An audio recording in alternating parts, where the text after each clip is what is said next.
სულთმეფენობა სამყაროს აღსების დღესასწაულია.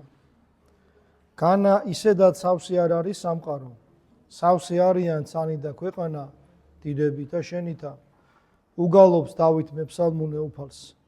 ზეცა ვარსკვლავებით, სხვა თევზებით, ტყეები ნადირითა და ფრინველით, მიწა ყვავილებითა და ხეებით, ქალაქები და სოფლები ადამიანებით არის სავსე.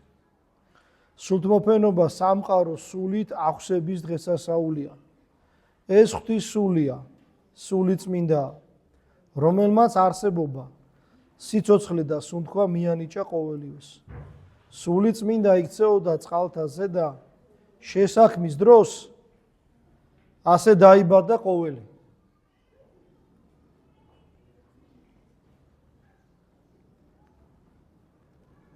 ეს სული შთაბერა მიწისაგან, მატერიისაგან, ნივთიერებისაგან შექმნილ ადამიანს ღმერთმა და ადამიანიც გაცოცხლდა.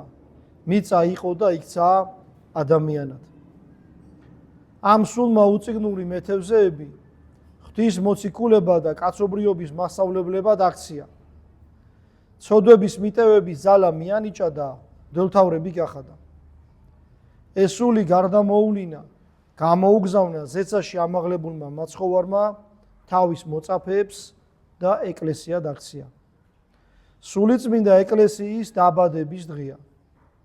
ზოგს გონია ეკლესია იმისთვის არსებობს, რომ ზოგი რაღაცის კეთება აგვიკრძალოს. სინამდვილეში ეკლესია არსებობს იმისთვის, რომ სისავსი სიხარული განგვაცდევინოს. ღვთის სულით აგვავსოს და გვაქციოს ტაძრად სულისა წმინდისა. ზოგი რელიგიური მოძღვრება ადამიანს ასწავლის სურვილების მოკვეთას, ყოველგვარი მიწიერი მიჯაჭვულობისაგან განთავისუფლებას, თვით სიყვარულის დავიწყებასაც კი. ეკლესიას არ უნდა ადამიანში სიცარიელემ, უდაბნომ დაისადგუროს. ის გვანიჭებს სულს, რომელიც სიყვარულით აგვავსებს ყველას და ყველაფრისადმი, მიწისა და ზეცისადმი. არც ხარებისას, არც ქრისტეს შობისას, არც აღდგომისას, არც ამაღლებისას ეკლესია არ დაფუძნებულა, არ დაარსებულა მიწაზე. ეს სწორედ სულიწმოფენობისას მოხდა, როცა სულიწმინდა სასუფეველი მობრძანდა ადამიანებთან. შეაღწია მათი სულის ყველაზე დაფარულ სიღრმეებში და აღავსო ისინი, მაშინ დაიბადა ეკლესია. როგორ მოხდა ეს? ქრისტეს მოწაფეები ღმერთკაცის გვერდით ცხოვრობდნენ, მასთან ერთად ჭამდნენ და ეძინათ. ხედავდნენ მის მიერ მოხდენილ სასწაულებს, იხილეს მისი დიდება და ბრწყინვალება. თაბორის თაზე ფერიცვალებისას, ნახეს მკვდრეთით აღმდგარი და ზეცაში ამაღლებული მაცხოვარი. მაგრამ მაინც შეშინებულები და გაოგნებულები, დაბნეულები მარტო გრძნობდნენ თავს. არ იცოდნენ როგორ უნდა წარმართულიყო მათი ცხოვრება. თუმცა იმედს არ კარგავდნენ, მოძღვარვი ხომ დაფირდა, რომ თავის ნაცვლად ნუგეშინ ისმელს, ანუ მანუგეშებელს, ფარველს მოუნინდა. აი ქრისტეს აღდგომიდან 50 დღეს მოციქულები ღვთისმშობელთან ერთად სიონის მთაზე. იმ სახლში არიან შეკრებილები, სადაც დიდხუშაბათს მაცხოვარმა პირველად აზიარა მოწაფეები. მაშინ უფალი საკუთარ სისსა და ხორცს აძლევდა მოწაფეებს. ახლა კი სულთმოფენობისას საკუთარ სულს, სულიწმინდას უნდა აზიაროს. მაშინ მოწაფეების ზარღვებში ქრისტეს სისხლმა დაიწყო დენა, ხოლო ხორცს ქრისტეს ხორცი შეუერთა და ისინი გახდნენ ქრისტეს სისხორციელნი ნაწილი. მაგრამ ეს არ არის საკმარისი. სიარებიდან მეორე დღესვე პეტრე მოარყო საკუთარი მოძღვარი. პირველი შემთხვევისთანავე თქვა, რომ არ იცნობდა მას. გეთსემანის ბაღში მაცხოვრის შეპყრობისას ყველა მოციქული გაიფანტა, ხოლო იოანე იდგა ღვთისმშობელთან ერთად მაცხოვრის ჯვართან. ახლა მოციქულთა ახალი სხეული ახალი სულით უნდა აღივსოს და ქრისტეც მათ საკუთარ სულს, სულიწმინდას უგზავნის. დილის 9 საათი იყო, როცა სახლი უცნაურმა ხმამ აავსო. რომელიც ძლიერი ქარის მობერვას გავდა. ერთად შეკრებილ მოწეფეებს ცეცხლის ენები დაადგა თავს. ცეცხლი ანათებდა, თუმცა არ წვავდა. ეს იყო ნათლობა ცეცხლით, რასაც იოანე ნათლისმცემელი წინასწარმეტყველებდა. მან ქრისტემ ნათელ გცეს თქვენ სულითა, წმინდითა და ცეცხლითა. ეს იყო სული წმინდა. წუხარე მოციქულები დაუოკებელმა სიხარულმა, წარმოუდგენელმა ძალამ, აღუწერელმა ნეტარებამ აავსო. ამიერიდან ისინი აღარ არიან ღვთის საქმე და გარედან მაყურებენი, ღვთის სასწაულთა უმოქმედო დამსწრენი. ისინი თავად ხდებიან ღვთაებრივი სულის, ღვთაებრივი ცხოვრების მატარებელი, ღვთის საიდუმლოს გამცდენი, ღვთაებრივ სასწაულთა აღმასრულებელი, არა ღვთის მონები, არამედ ღვთის ნათესავები, ხორცითაც და სულითაც. მოციქულები სხვადასხვა მანამდე მათთვის უცნობ ენებზე იწყებენ ლაპარაკს და ქადაგებას. იმ დღეს ებრაელები ძველი აღთქმის დღესასწაულს, კარობას აღნიშნავდნენ. სხვადასხვა ქვეყნებში გაბნეული ებრაელები იერუსალიმში იყრიდნენ თავს, რათა ეზეიმათ ღვთის მიერ მათი ეგვიპტელების ტყვეობიდან განთავისუფლება. იერუსალიმში სხვა ერის ხალხიც მრავლად იყო. ყველა გააოცა იმან, რომ გალილეველი უწიგნური ადამიანები მათ ენაზე ლაპარაკობდნენ. უცნაური იყო ქრისტეს მოწაფეთა საქციელი. ისეთ აღმაფრენას განისტინდნენ, რომ ზოგიერთმა იფიქრა დილიდანვე დამთვრალანო. უხეში ბრბოსათვის გაუგებარია ასეთი სულის მდგომარეობა, ასეთი სისავსის განცდა, ასეთი სიხარული, რადგან მათთვის უცნობია სული წმინდა. ამიტომაც სხვაგვარად ვერ აუხსნიათ მოციქულების უცნაური საქციელი, მათი საგალობლები დილა უთენია. დაიხალთა გამოდის პეტრე და ქადაგებს. ქადაგება უბრალოა, მაგრამ საოცრად დამაჯერებელი და უდიდესი ძალის მქონე. მისმა სიტყვამ სულიწმინდის ძალა, ღვთის ზალა შეიძინა და მრავალი ადამიანის გულში შეაღწია. როგორ მოიქცეთ კითხეს იქ მყოფებმა და პეტრემაც მოუწოდა. მოინანიეთ ცოდვები და მოინათლენითო. იმ დღეს 3000-მდე კაცი გაქრისტიანდა, 3000 კაცით გაიზარდა ეკლესია. მოციქულები ქალაქიდან ქალაქში, ქვეყნიდან ქვეყანაში დადიოდნენ, რათა ყველასათვის ეხარებინათ ღმერთის მკვდრეთით აღდგომა და ამაღლება. უკვალოდ გაქრა მათი შიში და დაბნეულობა.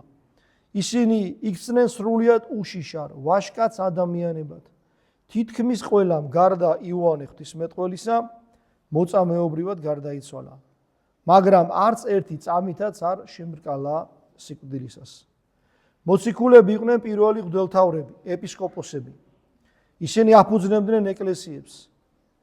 დანარჩენ ქრისტიანებს გადასცემდნენ მღვდლობის, ცოდვების მიტევების, ზალას და წირვა ლოცვაზე მსხვერპლშეწირვის უფლებას. ათლავდნენ ადამიანებს, სულიწმინდის მადლს ამრავლებდნენ დედამიწაზე. სულიწმინდა ადამიანს ნათლობისას, მირონცხებისას ენიჭება. ეს არის ღვთის წარუშლელი ბეჭედი, რითაც ყოველი ქრისტიანია აღბეჭდილი. სულიწმინდის ზალას, ანუ მადლს, მოფრთხილება და გამრავლება სჭირდება. ის შეიძლება დახარჯო და გაფლანგო, თუმცა სრულიად მის კვალს ვერასოდეს წაშლი. ეს იმას ნიშნავს, რომ შენ, როგორი დაცემული ცხოვრებითაც უნდა ცხოვრობდე, მაინც ყოველთვის ვიდრე ცოცხალი ხარ, შეგიძლია წამოიმართო და გაამრავლო მადლი შენში და შენს გარეთ.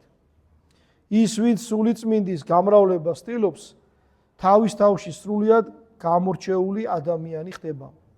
მისთვის ლოცვა, სხვა ადამიანებზე ზრუნვა, ერთგულება, მათთვის თავდადება, იძულებითი საქმე არ არის, არამედ სასიამოვნო და სასურველი. მას სხვაგვარად ცხოვრება აღარ შეუძლია. ყველა ადამიანი ღვთისგან სხვადასხვა განსაკუთრებული ნიჭითაა დაჯილდოებული. ეკლესია გამოარჩევს სულიწმინდის 7 ნიჭს, ესენია: შიში ღვთისა, ღვთისახურება, ძლიერება, სრახვა ანუ კეთილი მეტყველება, მეცნიერება, ღვთის შემეცნების უნარი, გულისხმიერება და სიბრძნე. ეს 7 ნიჭი 9 ნაყოფად იქცევა. სიყვარულად, სიხარულად, სიმშვიდეთ, სურგძელებად, ანუ მიტევებლობის და პატიების უნარის მინიჭება, გულის სიტკბოებად, სიკეთეთ, სარწმუნოებად, ყუდროებად და მოთმინებად. ეკლესია დაწესებულება არ გეგონოთ, სადაც გვიკრძალავენ ერთს და თავს გვახვევენ მეორეს. ეს არის წყარო, რომელიც სიცოცხლის უკვდავების წყალს ასმევს მას, ვისაც ყურია ნამდვილი ცხოვრება და ნამდვილი ცხოვრება არის ღმერთთან ერთად ცხოვრება. მოციქულებმა, როგორც თქვით, სხვადასხვა ენაზე დაიწყეს ლაპარაკი. ბაბილონის გოდონის შენებისას ეს სასჯელი იყო კაცობრიობისათვის. სულთმოფანობაზე კი სხვადასხვა ენა ხელახლა იკურთხა, რათა ყველამ თავის ენაზე ადიდოს ღმერთი.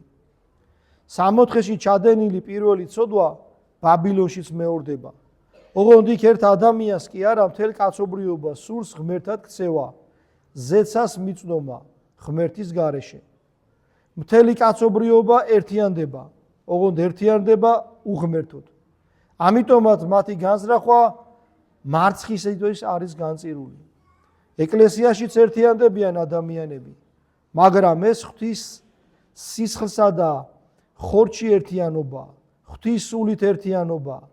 მართლმადიდებელი ეკლესია სხვადასხვა ქვეყნებში არსებობს და მათ ერთი მართველი არ ჰყავთ. მიუხედავად ამისა, ეკლესია მაინც ერთია, რადგან ის არის ქრისტეს სისხლითა და ხორცით, ერთი სულიწმინდის არის გამთლიანებული. ეკლესიაში ჩვენ არა მხოლოდ ღმერთთან ვერთიანდებით, არამედ ერთმანეთთანაც. ყოველი ადამიანი ხდება ჩვენი და ან ძმა. საქართველოს ეკლესია მისი ისტორიით, მისი წმინდანებით, მისი ხუროთმოძღვრებით, ხატებითა და საგალობლებით სისხლხორციელად არის დაკავშირებული მაცხოვართან. რადგან აქ მისი სულიწმინდა სახლობს. ამიტომ ეკლესიაში არასოდეს სადაც უნდა ვიყოთ, ქალაქსა თუ სოფლად, არასოდეს არ ვძნობ თავს გარიყულად სოფლიო მოვლენებისაგან. რადგან ჩვენში არის სამყაროს ცენტრი, ქვეყნიერების ღერძი, უფალი ჩვენი იესო ქრისტე. ყველაზე შორეული სოფლის ეკლესიაშიც კი სამყაროს გულის გულია, რადგან იქ არის მთელი ეკლესია, იქ არის ღმერთი. ყველა ქრისტიანი სამყაროს უმაღლესი ღირებულება, რადგან მასში ქრისტეს სისხლი მიედინება, მასში სულიწმინდა ისე სახლობს, როგორც ტაძარში. ეკლესია არ არის არც პოლიტიკური გაერთიანება, არც რომელიმე საზოგადო ორგანიზაცია. მართლმადიდებელ ეკლესიას არასოდეს უფიქრია, სარწმუნო სოფლიო პოლიტიკური ვითარების მიხედვით შეეცვალა. მას არც რომელიმე სხვა აღსარებლობა გამოუგონებია. სოფლიო სამართლმადიდებლოსაგან დამოუკიდებელი რომ ყოფილიყო. ის არ მოქმედებს მიწიერი ინტერესებით. მისთვის თავარია ყოველთვის ღმერთი. მისთვის თავარი იყო და არის ადამიანის მიყვანა, შეერთება ღმერთთან. ჩვენ უფრო კარგად ვიცნობთ ძე ღვთისას იესო ქრისტეს.